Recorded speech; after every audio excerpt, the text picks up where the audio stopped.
বন্ধুরা, আমরা যদি সপ্তম শ্রেণীর আনন্দপাঠ বইয়ের 15 নম্বর পৃষ্ঠার একটু নিচের দিকে লক্ষ্য করি, দেখো এখানে আমরা দেখতে পাচ্ছি খুদে গোয়েন্দার অভিযান যে গল্পটি আমরা পড়েছি সেই গল্প থেকে এখানে লেখক পরিচিতি দেওয়া রয়েছে।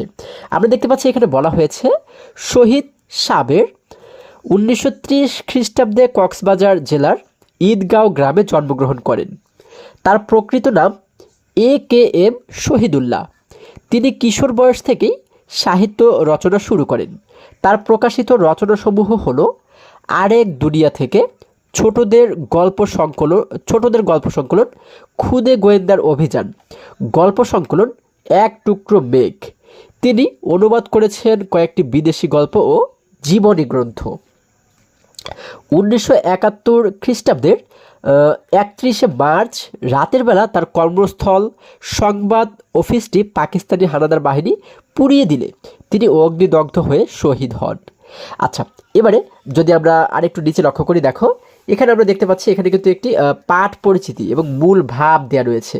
তাহলে অর্থাৎ আমরা যে গল্পটি পড়েছি খুদে গোয়েন্দার অভিযান, এই গল্পটির যে পাঠ পরিচিতি সেটি কিন্তু আমাদের এখানে দেওয়া রয়েছে। এখানে কি বলা হয়েছে? সৈফুদ্দিন ওরফে খোকা স্কুলের 3rd ক্লাসের ছাত্র। প্রচুর গোয়েন্দা কাহিনী পড়ে ফেলেছে সে। একদিন স্কুল থেকে দেরি করে ফেরার সময় একটি পুরানো বাড়িতে রহস্যজনক ঘটনার সন্ধান পায় সে। দেখে কয়েকজন ব্যক্তি মিলে একজনকে দলিলে স্বাক্ষর করতে বলছে। স্বাক্ষর না করলে আধ ঘন্টার মধ্যে তাকে খুন করা হবে। লোকটিকে বাঁচাবার জন্য খোকা দ্রুত থানায় গিয়ে পুলিশে খবর দেয়। থানার ওসি কয়েকজন পুলিশ নিয়ে ছুটে যান সে বাড়িতে। দেখা যায় সেখানে একটি পরিচিত নাট্য দলের নতুন এক নাটকের মহড়া চলছে, কিন্তু সেটি যে নাটকের মহড়া খোকা তা বুঝতেই পারেনি। তাই সে মহড়ার একটি দৃশ্যে তার আগেই পড়া গোয়েন্দা কাহিনীর রহস্যের মিল খুঁজে পায়। নিজেকেও গোয়েন্দা কাহিনীর একটি চরিত্র কল্পনা করে নেয় সে। আসলে বেশি গোয়েন্দা কাহিনী পড়ার কারণে খোকা বাস্তব জীবনেও সেরকম ঘটনা কল্পনা করে নিয়েছে, আর তাই সৃষ্টি হয়েছে অতি কল্পনায় বিভোর কিশোর খোকার রহস্য উন্মোচনের ব্যর্থ চেষ্টার কাহিনী। কোনো বিষয়ই সীমাহীন ঝোঁক বা নেশা কারোর জন্য শুভ ফল বয়ে আনে না। এ সত্যই গল্পটিতে প্রতিফলিত হয়েছে। আচ্ছা, তাহলে আশা করি সকলেই তোমরা এই পাঠ পরিচিতি বুঝতে পেরেছো। এবারে যদি আমরা এর পরবর্তী পৃষ্ঠায় চলে যাই, দেখো বন্ধুরা, আমরা দেখতে পাচ্ছি 16 নম্বর পৃষ্ঠার শুরুতে আমাদের কিন্তু এখানে কিছু শব্দার্থ ও টিকা দেওয়া রয়েছে। তাহলে দেখো এখানে শুরুতেই বলা হয়েছে ধরাস। ধরাস শব্দের অর্থ হচ্ছে হৃদস্পন্দনের প্রবল শব্দ, তাই না? আচ্ছা, এরপরে বলা হয়েছে কি সন্তর্পণে, এর অর্থ হচ্ছে অতি সাবধানে।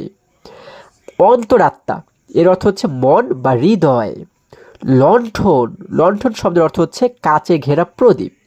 আচ্ছা, এরপরে বলা হয়েছে কি হতভম্ব শব্দের অর্থ হচ্ছে বুদ্ধি কাজ না করা, প্রয়োজনে কি করতে হবে বুঝতে না পারা। এরপরে বলা হয়েছে রিভলভার। আচ্ছা, এর অর্থ হচ্ছে এক হাতের মুঠিতে ধরে চালানো যায় এমন বন্দুক জাতীয় ছোট অস্ত্র। আচ্ছা, এরপরে যদি আমরা আরেকটু নিচে লক্ষ্য করি,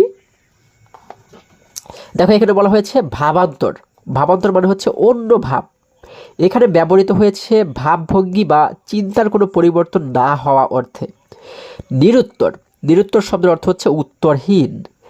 আত্মারাম শব্দের অর্থ হচ্ছে প্রাণ পাখি বা প্রাণ। ত্রস্তে শব্দের অর্থ হচ্ছে ভয়ে। থার্ড ক্লাস মানে হচ্ছে সেকালে 3rd ক্লাস বলতে এখনকার 8ম শ্রেণী বোঝায়। আচ্ছা, তাহলে যে সময়ে লেখক গল্পটি লিখেছেন সেই সময়ে 3rd ক্লাস বলতে এখনকার 8ম শ্রেণীকে বোঝায়, ঠিক আছে? আচ্ছা, এবারে যদি আরেকটু নিচে লক্ষ্য করি, এখানে বলা হয়েছে ডিটেকটিভ মানে হচ্ছে গোয়েন্দা। হ্যাঁ, আচ্ছা, সত্যেন ঘোষ গোয়েন্দা উপন্যাসের একটি চরিত্র। সাগরেদ অর্থ হচ্ছে শিষ্য বা সহকারী। কীর্তিকলাপ শব্দের অর্থ হচ্ছে কৃতিত্বপূর্ণ কাজ বা প্রশংসাযোগ্য কাজ। ইন্সপেক্টর অর্থাৎ হচ্ছে পরিদর্শক বা পুলিশ পরিদর্শককে বোঝানো হয়েছে, ইংরেজি ইন্সপেক্টর। আচ্ছা, এবারে বলা হয়েছে প্রভাতী সংবাদপত্র, সকালের খবরের কাগজ। বিভোর, বিভোর শব্দের অর্থ হচ্ছে আত্মহারা বা অভিভূত। এবার যদি আমরা দেখো এখানে আরও কিছু শব্দের অর্থ রয়েছে, আমরা দেখতে পাচ্ছি এই পাশে বলা হয়েছে আদ্যপাদ্য। আদ্যপাদ্য শব্দের অর্থ হচ্ছে শুরু থেকে শেষ পর্যন্ত, আদি ও উপাদ্য যোগে আদ্যপাদ্য। আচ্ছা, তারপর বলা হয়েছে ওসি। ওসি শব্দের অর্থ হচ্ছে কি, মানে ওসি মানে হচ্ছে থানার ভারপ্রাপ্ত কর্মকর্তা, ইংরেজি অফিসার ইনচার্জ। ঠিক আছে, অফিসার ইনচার্জ। আচ্ছা, কনস্টেবল। কনস্টেবল অর্থ হচ্ছে পুলিশের প্রহরী। হকচকিয়ে যাওয়া, এর অর্থ হচ্ছে ঘাবড়ে যাওয়া।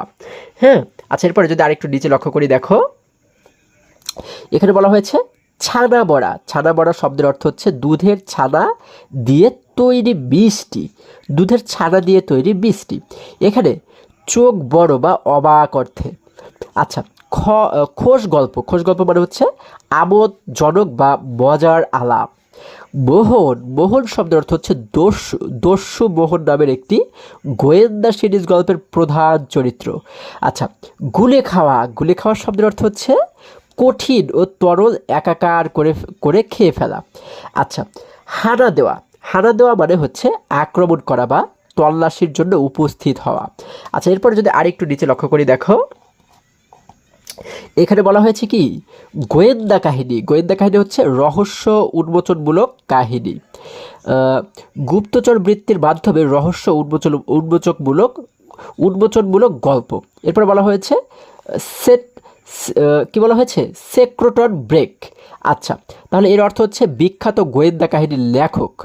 আচ্ছা, সেক্রেটন ব্লেক, তাই না? আচ্ছা, এরপর বলা হয়েছে কনান ডয়েল। কনান ডয়েল এর অর্থ হচ্ছে আর্থার কোনান ডয়েল, বিখ্যাত ইংরেজি গোয়েন্দা কাহিনীর লেখক। আচ্ছা, তাহলে এগুলো কিন্তু লেখকদের নাম, তাই না? আচ্ছা, এরপরে বলা হয়েছে কি নিহার গুপ্ত। নিহার রঞ্জন গুপ্ত। পাঁচকড়ি দে এর অর্থ হচ্ছে বাংলা গোয়েন্দা কাহিনীর লেখক। দেখো এই পাঁচকড়ি দে এটা কিন্তু একজন লেখকের নাম, তাই না? আচ্ছা, আগাথা ক্রিস্টি। আগাথা ক্রিস্টি অর্থাৎ ইংরেজি গোয়েন্দা কাহিনীর লেখক। তাহলে এই যে শেষে যে নামগুলো আমরা দেখতে পাচ্ছি এগুলো হচ্ছে কি গোয়েন্দা কাহিনীর লেখকদের নাম, তাই না?